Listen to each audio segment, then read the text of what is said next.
Magandang umaga, kumusta po? Narito po ulit ang update natin para sa lagay ng ating panahon.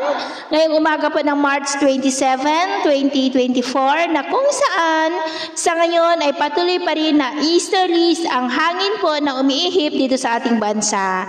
Ito po ay mainit na hangin na nanggagaling dyan sa may Pacific Ocean na may daladala pong moisture na dahilan po yan ng mga isolated rains natin pong nararanasan sa ilang bahagi po ng ating bansa, lalo na po yan sa dakong hapon, gabi at madaling araw.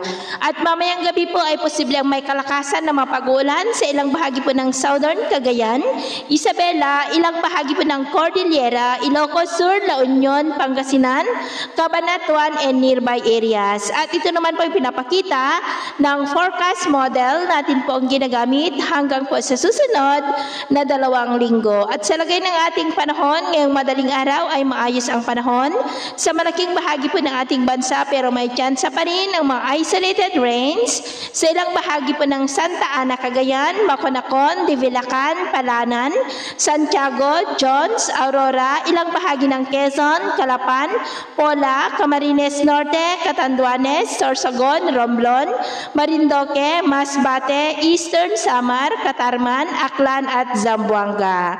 At mamaya po ay sisikat ang araw sa malaking bahagi ng ating bansa, pero may tsansa pa rin ng maulap na kalangitan with isolated rains, lalo na po dyan sa silangang bahagi ng Cagayan Valley, sa mga lugar po na nakaharap sa Pacific Ocean, southern part ng Quezon, lalo na po sa may Katanawan, Marindoque, ilang bahagi ng Oriental Mindoro, Sorsogon, Mercedes, Catanduanes, Masbate, Catarman, Eastern Samar, Tacloban, Calibo, Rojas at Basilan.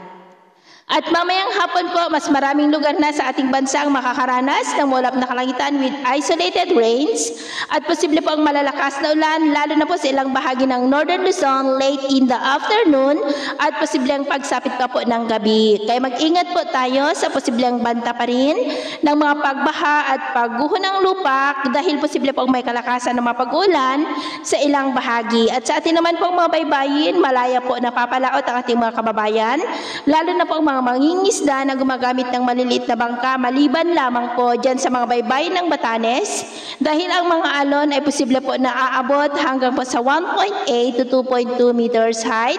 Kaya iwasan po muna natin ang papalaot dyan sa mga may kulay pula para po mas makaiwas sa mga sakunang pangkaragatan. So, yun po ang latest update natin sa araw na ito.